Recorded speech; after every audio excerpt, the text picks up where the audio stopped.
Salut à tous et bienvenue dans cette première réalité alternative. Le concept est simple. Comme son nom l'indique, on va essayer d'imaginer ensemble un présent ou un futur qui diffère de notre réalité, en enlevant par exemple un événement marquant ou une invention qui a changé notre quotidien. N'hésitez pas à me donner en commentaire vos idées de réalité alternative, je me ferai un plaisir de vous répondre. Commençons. Internet est sûrement l'invention majeure de notre époque. Connectant les continents et les populations, cet outil est devenu en quelques décennies un outil indispensable à nos sociétés et à notre quotidien. Internet. Internet. Qui aurait imaginé 15 ans en arrière que Internet aurait pris une telle place dans nos vies? Que ça soit dans le secteur économique ou encore social, Internet n'est plus un besoin mais une nécessité.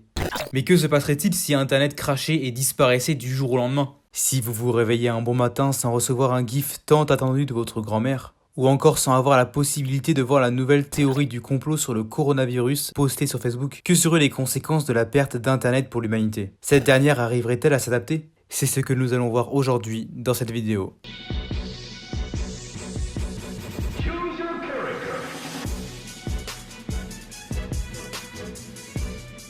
Le monde se réveille un beau matin, une belle journée s'annonce. Un beau ciel bleu, un air frais et un doux silence. En effet, le téléphone portable n'a pas vibré une seule fois, pas une seule notification. Après quelques coups de fil, la nouvelle tombe.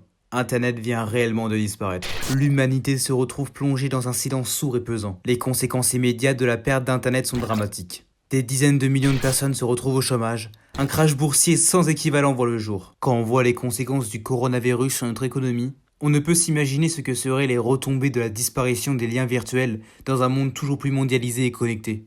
Les acteurs économiques se retrouveraient déboussolés et notre économie enrayée. C'est tout un système qu'il faut repenser, avec des conséquences plus que dramatiques. Au-delà de l'aspect économique, la disparition d'Internet aurait des conséquences désastreuses socialement. En effet, les réseaux sociaux nous donnent toujours l'impression d'être connectés, proches des gens, de leur vie et de leurs activités. Rompre ce lien créerait un sentiment de solitude difficilement supportable pour bon nombre de personnes.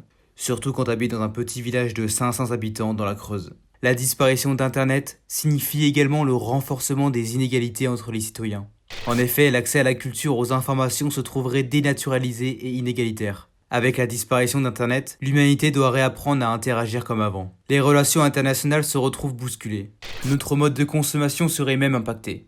En effet, les différents réseaux de mondialisation se trouvant modifiés par la disparition d'Internet, il est possible que les choix de produits dans notre supermarché se retrouvent restreints.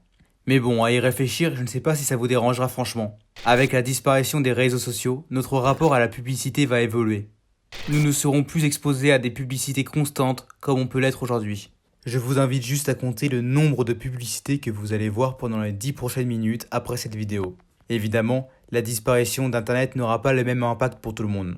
Véronique, 95 ans, vivant dans un petit village breton, n'a pas le même rapport avec cet outil que Ilona, 16 ans, qui ne peut se passer de son téléphone plus de 15 minutes. Malheureusement, pour bon nombre de personnes aujourd'hui, Internet ne permet pas de se rapprocher des gens, mais d'exister socialement. Quelques semaines après la disparition d'Internet, on peut tout à fait imaginer que différents moyens de communication comme la radio, les journaux ou la télé battent des records d'audience. Le contact humain reprendra sa place habituelle, et les interactions, bien que plus rares, seraient peut-être de meilleure qualité que les « salut ça va, tu fais quoi, rien et toi, bah rien ». Il est maintenant l'heure de nous poser la question des effets à long terme. Qu'on s'en rende compte ou non, il faut être honnête. Internet apporte une pression sociale inédite dans l'histoire de l'humanité. Nous sommes sans cesse exposés et comparés à d'autres personnes.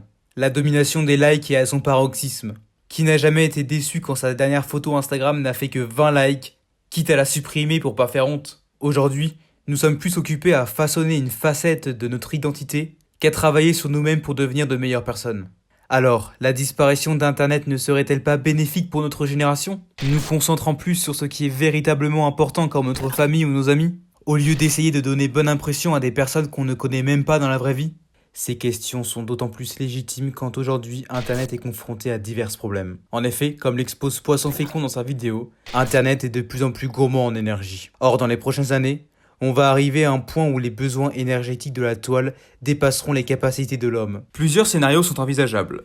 Soit l'homme arrive à trouver une solution au problème énergétique d'Internet, ce qui paraît très compliqué à long terme, ou l'homme trouve un outil palliatif à Internet. Si des solutions ne sont pas trouvées dans les quelques années à venir, on pourrait voir apparaître un web à deux vitesses. Un Internet pour les personnes aisées, ayant les moyens énergétiques et financiers pour accéder à Internet, et un web pour les personnes modestes, ne pouvant pas le faire. Une étude britannique parle de la saturation d'Internet à partir de 2023, ce qui nous laisse en réalité 3 ans. En bref, si des solutions ne sont pas trouvées maintenant, Internet risque bien de disparaître. Alors, cataclysme ou libération pour l'humanité? Je vous laisse méditer sur ce point en commentaire, je serai ravi d'échanger avec vous. Sur ce, je vous souhaite une bonne journée et à bientôt pour de nouvelles vidéos.